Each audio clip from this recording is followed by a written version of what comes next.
Of course, it means you have accepted that Nnamdi is a terrorist. You are saying, if you forgive the terrorists in the north, forgive our own terrorists. Stupid. The dumbest argument to make.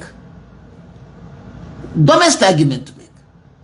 Because if you admit he's a terrorist, I'm not saying it, don't get me wrong. If you admit that Nnamdi Kanu is a terrorist, then let the government deal with all terrorists one by one. They won't arrest all of them at once. They can't prosecute all of them at once. They will start with some. Okay? They will start with some. So, Ekpa is convicted in Finland. And in Ekpa's case, they said, you see, it is the same principle of law. Incitement with terrorist intention. Incitement with terrorist intention. You did not incite them to do something else, but you incited them to do something that will constitute terrorism.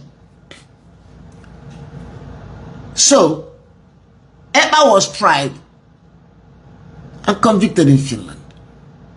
You see, UK would have tried Nnamdi.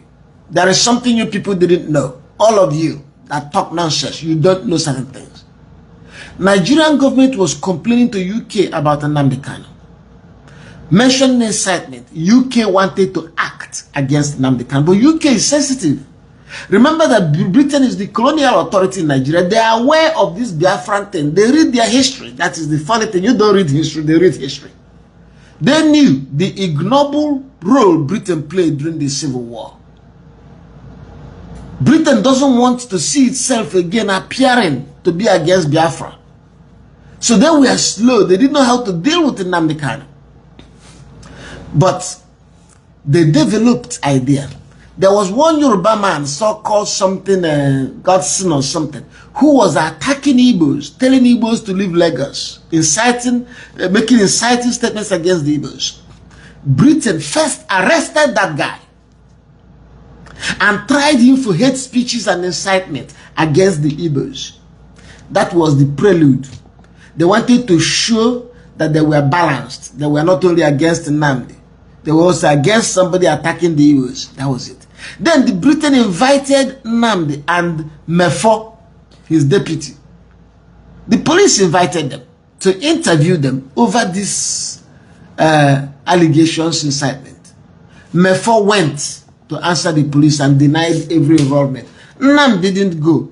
Nnamdi left UK and went to Kenya.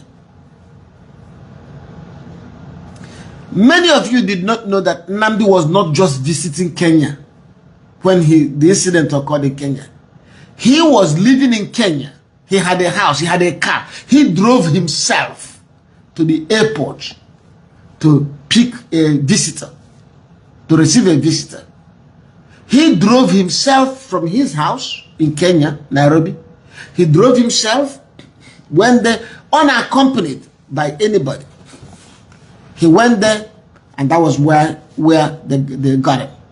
So Nnamdi left UK and moved to Kenya because the pressure was on him in UK.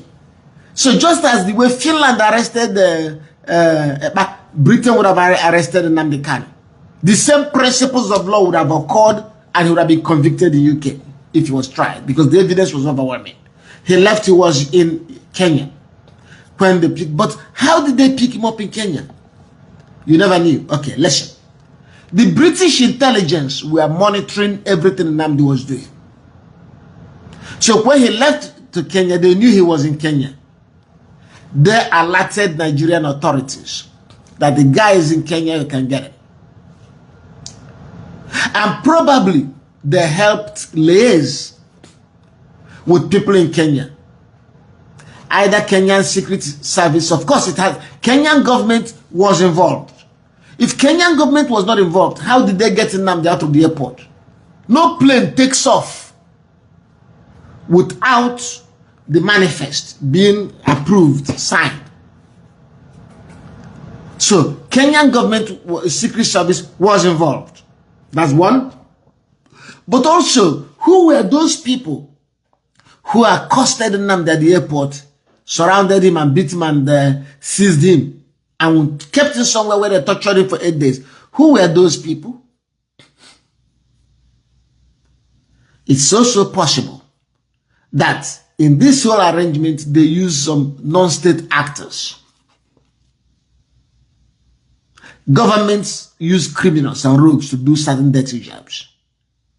So now you may ask yourself, when they got Nnamdi, why didn't they kill him? They had him for 8 days. Nobody knew where he was because he was alone when he was picked up. Nobody in his camp knew where he was. So if these people had killed,